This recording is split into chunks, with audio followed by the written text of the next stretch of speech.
Another thing you're likely to want to do is rotate this thing. So if I go over here and hit rotate, now I can get a different kind of manipulator.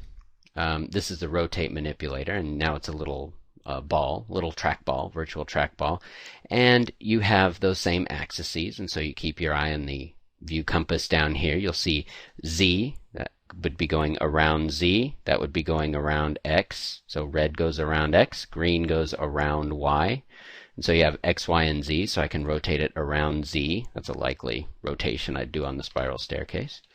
I can also rotate it around X, though. Not a very likely rotation unless it fell over. Or Y here.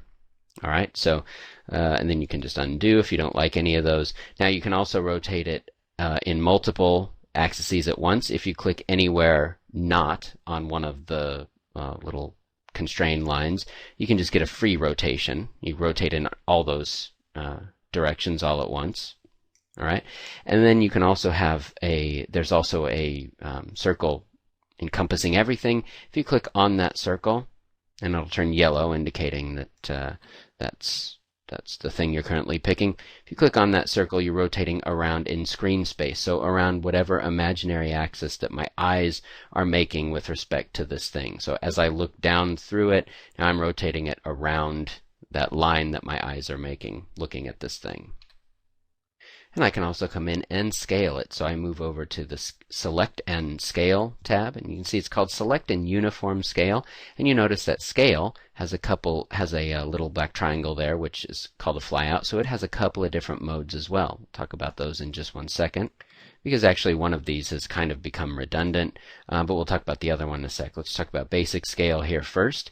Select and Uniform Scale. You see this manipulator here. And this allows me to change the size of this thing in various ways.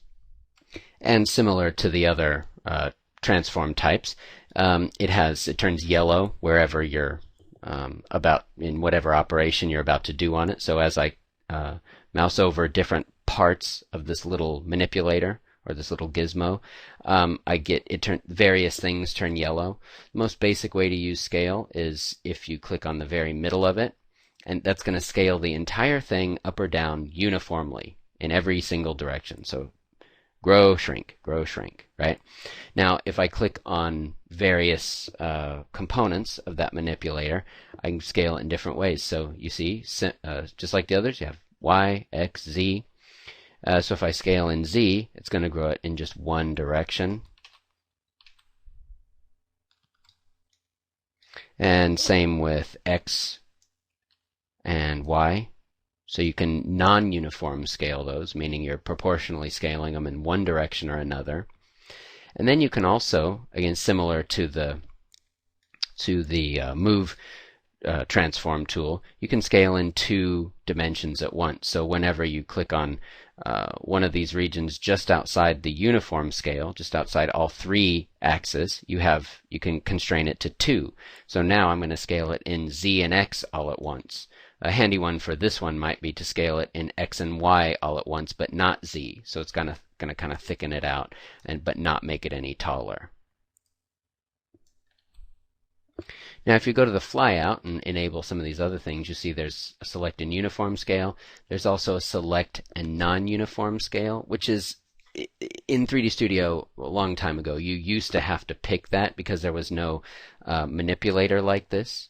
Manipulator technology didn't come on the scene till a little later. But so you would have, if you wanted to scale it in one direction or another, you would have had to pick the axis individually and select this button separately. But now you can get to all that functionality that's in this little tool with the select and uniform scale. However, there's this other one here, which is called Select and Squash. And so what Select and Squash allows you to do is, as you scale in one direction or another, it will kind of squish out the other directions as well. So it's kind of a little squash operation. It keeps the volume roughly the same. So as I scale it up in Z, it makes X and Y more and more narrow. So if I go back to the select and uniform scale, you'll be in that 90% of the time at least.